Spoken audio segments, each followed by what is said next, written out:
کہ تم شرمندہ ہونے سے بچ گئے، اور صرف شرمندہ کے الفاظ نہیں ہیں، آگے یہ بھی ہے کہ تم رسوا ہونے سے بچ گئے۔ کیسے؟ بزم رسول میں آ گئے۔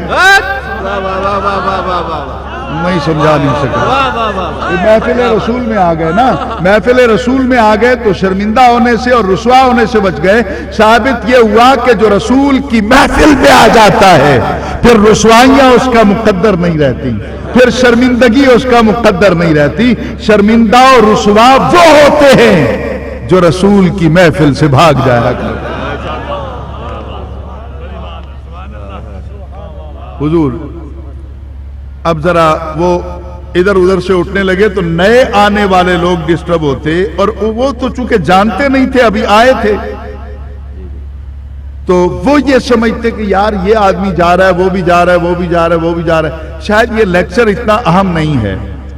یہ گفتگو کوئی اتنی اہمیت کی حامل نہیں ہے، یہ جا رہے ہیں تو چلو ہم بھی چلتے ہیں، پھر کسی وقت سن لیں گے، دوسرے لیکچر میں تیسرے میں شامل ہو جائیں گے، جو اہم ہوگا اس میں بیٹھ جائیں گے۔ اس طرح وہ بات اپنے ساتھ کچھ اور لوگوں کو بھی اٹھنے پر مجبور کر دیتے، اور جب یہ جا رہے ہوتے تو اس وقت آبگینہ قلب مصطفیٰ کرچی کرچی ہو جاتا، پلکوں کا حلقہ ٹوٹتا، رخسار مصطفیٰ کو چومتے ہوئے آنسو ریش مبارک میں جذب ہو جاتا۔ میں یہی جملہ ادب میں کہہ سکتا ہوں، میں ادبی تقاضوں سے آشنا نہیں ہوں، میں کس طرح یہ جملہ کہوں، میں یہی کہہ سکتا ہوں بہتے آنسوؤں کی بات کو، کہ آنسو رخسار مصطفیٰ کو چومتے ہوئے، وہ آنسو کتنے قیمتی ہوں گے، کتنے قابل قدر ہوتے ہوں گے، کہ ہم جن کے قدموں کو چومنے کے لیے ترستے ہیں وہ رخساروں کو چومتے ہوئے ریش مبارک میں جذب ہوتے ہوں گے جا کر۔ تو اس طرح حضور اکرم صلی اللہ علیہ وسلم کے آبگینہ دل کو چوٹ لگتی۔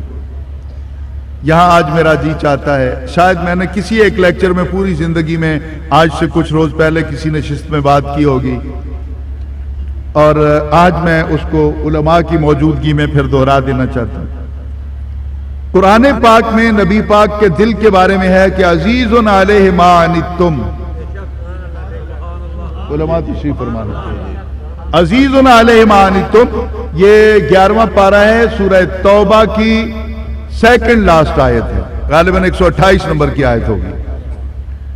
سورہ توبہ کی آخری آیت کو چھوڑ کر اس سے پہلی ہے، لقد جاءکم رسول من انفسکم عزیز علیہ ما عنتم۔ حاجی الہداد صاحب، عزیز علیہ ما عنتم کا سادہ ترجمہ یہ بنتا ہے کہ مشقت یا مصیبت تم پہ آتی ہے، بوجھ اس کا نبی کے دل پہ پڑتا ہے۔ میں ابھی سمجھا نہیں سکا ہوں، میں کوشش کروں گا کہ میرا اللہ مجھے توفیق دے دے، سیدہ زہرا کا صدقہ، ان کے در کے کتوں کا صدقہ مجھ پر کرم کر دے، اور میں یہ نبی کی عظمت کے لیے آج کو جملہ کہنے کے قابل ہو جاؤں۔ فرسٹ ٹائم میں ذرا غور کیجئے کہ تکلیف مجھے ہوتی ہے، تکلیف مجھے ہوتی ہے، اس کا اثر نبی کے دل پر ہوتا ہے، نبی کے دل پر ہوتا ہے اثر۔ حضور میں جب تک ہوں، میری بیٹی دکھی ہے تو میں روؤں گا، نہیں سمجھا نہیں پایا، میں نے کہہ دیا، میں جب تک ہوں، میرا بیٹا دکھی ہے تو میرے آنسو بہیں گے، میں جب تک ہوں، میرا کوئی دوست دکھی ہے تو میرے دل کو چوٹ لگے گی، میں جب تک ہوں کیا مطلب ہے، میں جب تک زندہ ہوں، جب مر جاؤں گا تو کوئی اجڑ جائے، کوئی بگڑ جائے، کوئی بچھڑ جائے، کوئی جل جائے، کوئی بھوکا سوئے، کوئی کھا کے سوئے، مجھے نہ خوشی ہوگی نہ غم ہوگا، کیونکہ میں نے اس دنیا میں ہونا نہیں ہے، میرا رشتہ جو ہے وہ کٹ ہو جائے گا، سٹاپ ہو جائے گا۔ میں پوچھتا ہوں مولانا، عزیز علیہ ما عنتم، یہ نبی کی زندگی تک حکم ہے یا آج بھی ہے؟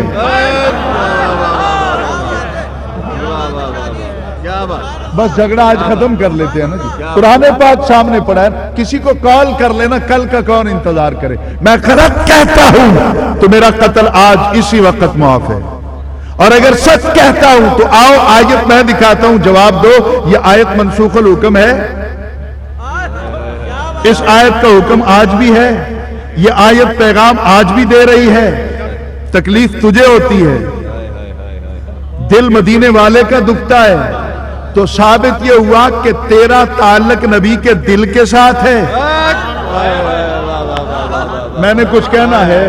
جس کے لیے میں آپ کو لے کے آیا ہوں، کوئی دیوانہ تو بیٹھا ہوگا نا، کوئی تو سرکار کا نوکر بیٹھا ہوگا نا. ذرا دل سے میری اس جملے کو سنیے گا کھچی صاحب، صرف آپ اس کو ادب کے سانچے میں ڈالیے گا جو میں کہہ رہا ہوں. واللہ بخدا اے سیدہ زہرا تیری چادر عصمت کی قسم، تیرے بابا کے حضور جو کہہ رہا ہوں میری اوقات کوئی نہیں ہے، یہ آپ کی وجہ سے اللہ نے کرم کیا تو میں کہہ رہا ہوں. حضور آپ کا تعلق نبی کے دل سے ہے نا جڑا ہوا، تو کیا میں یہ کہہ سکتا ہوں اپنی اوقات دیکھو گھر کے آئینے میں یا من کے آئینے میں اور جواب دے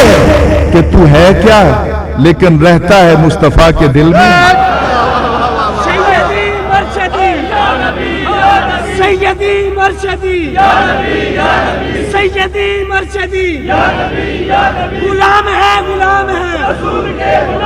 غلام ہے غلام ہے غلامی ہے رسول میں بات بھی قبول ہے غلامی ہے رسول میں بات بھی قبول ہے غلامی ہے رسول میں بات بھی قبول ہے رسالت. یہ میری مائیں، یہ میری بہنیں، یہ میری بیٹیاں، یہ میرے بھائی، یہ میرے بیٹے، یہ میرے بزرگ جتنے بھی تشریف فرما ہے، یہ آیت قیامت تک پیغام دیتی ہے اپنے نصیبوں پہ ناز کرو. نہیں مزہ نہیں آیا آپ کی سبحان اللہ کا، میں نے کیا سنانا ہے آپ کو جی. اپنے نصیبوں پہ ناز کرو کھچی صاحب، غلام رسول صاحب، پیر احمد حسن صاحب، حاجی الہداد صاحب اور چودھری محمد یونس صاحب، یا آپ جتنے بھی ہم بیٹھے ہیں نبی کے نوکر، نصیبوں پہ ناز کرو. ہم وہ ہیں جو نبی کے دل میں بستے ہیں، جن کو نبی نے اپنے دل میں جگہ دی ہوئی ہے. اور سنو آج کی اس محفل رات کے عظیم اجتماع میں ڈنکے کی چوٹ پر کہتا ہوں جو نبی کے من میں رہتا ہے وہ دوزخ میں نہیں رہ سکتا ہے.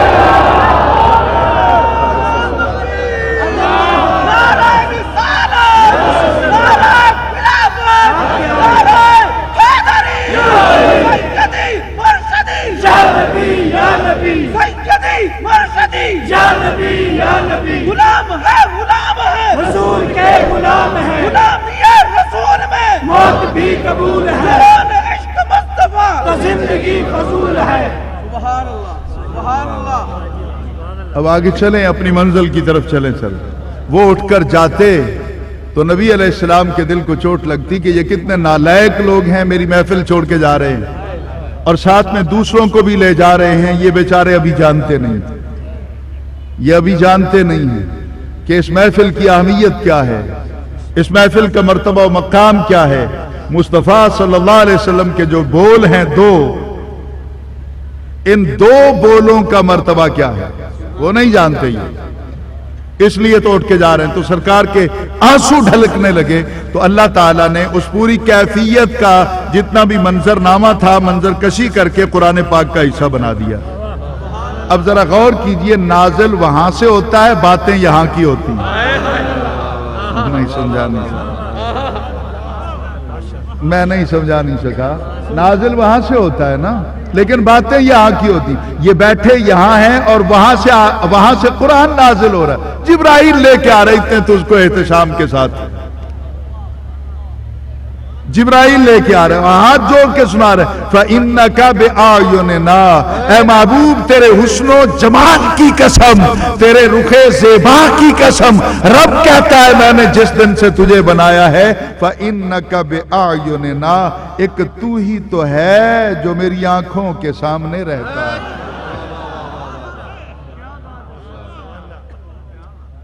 حضور کیا علماء مجھے اجازت دے دیں کہ میں یہ کہہ دوں کہ محبوب تیرے سوا کسی غیر کو دیکھا ہو تو میں خدا نہیں.